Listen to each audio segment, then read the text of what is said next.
Maraschino cherries, the things that keep bobbing up and down in your cocktail. Now, granted, usually they're not embedded on straightened out paper clips, but hey, you got to make do. No toothpicks, that's what we have. But what an interesting bit of chemistry in here. Believe it or not, these sort of embalmed things did start out as cherries, real cherries. Historically, a very specific kind of cherry. They came from Croatia. And those cherries, mascara cherries, were bathed in a liqueur that was fermented from the cherries, from their pits, and from leaves.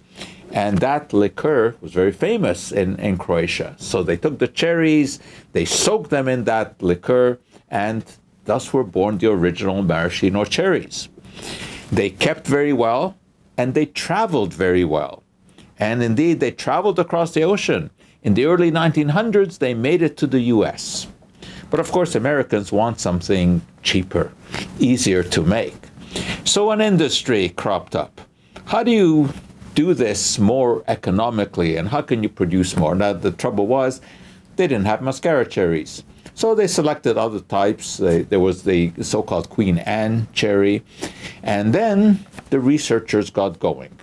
Ernest Wiegand at Oregon State University is really the father of what we now know as the maraschino cherry. And indeed, the university, believe it or not, still gives a course on the maraschino cherry. So you know that they've done a lot of work on this. Well, anyway, Wiegand figured out that you didn't really need alcohol in order to preserve these things. Sulfur dioxide, which is generated from metabisulfite, that worked. But the trouble was that the sulfur dioxide also destroyed the flavor and the color of the cherries. So what do? You add some color, artificial color. The one they used was FDSC number 4 in those days.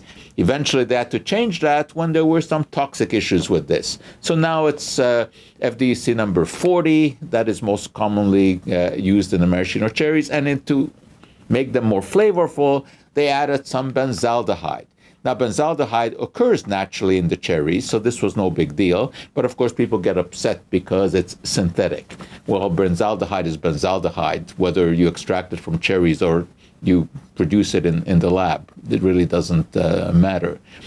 But the maraschino cherries that we have today, when you taste them, they really don't taste like the original cherry. And I know that because I do come from Europe and I did taste those cherries there. Really quite a remarkable taste. But can you have them? Yes, actually you can. The real original maraschino cherries are available. All right, I know you have keen eyes and you see that I've pasted it over. No, it isn't a real jar, although the real stuff is available. You can get it in specialty stores. You can get it on Amazon. And it is produced the same way that they produced it over 100 years ago. It doesn't have any sulfites. It doesn't have any preservatives. It doesn't have the calcium chloride, which is the stuff that is used in our maraschino cherries to firm them up. But it does have sugar, of course. So, no, this isn't a real jar because it was kind of cheap. I didn't want to pay $1.60 for a cherry, which is what it is. But actually, this comes pretty close because it is a cherry jam that comes from Croatia. And they do use the original cherries, but I don't have to pay the same thing as I would for the real maraschinos, but you may want to try them. As far as these go, I mean, they of course have received a lot of bad publicity. People talk about them as, you know, highly processed, chemically embalmed, etc., and that we should shy away from them. Well, you know what? I first encountered this in 1956, I think, when I first came to Canada. I had never seen a banana split in my life. I had never seen a banana in Hungary, actually. And my aunt treated me here to this banana split, which was dressed up with the maraschino cherry. I tasted it. I never tasted anything like that. And to tell you the truth, I don't think I've ever tasted it since. But I do like the science behind it. But I'll give it a shot right here. You know what? It's not so bad. No, it's not a health food. But you don't always have to judge everything that you put into your mouth on whether it's good for you or not. Enjoy a cocktail with a maraschino cherry.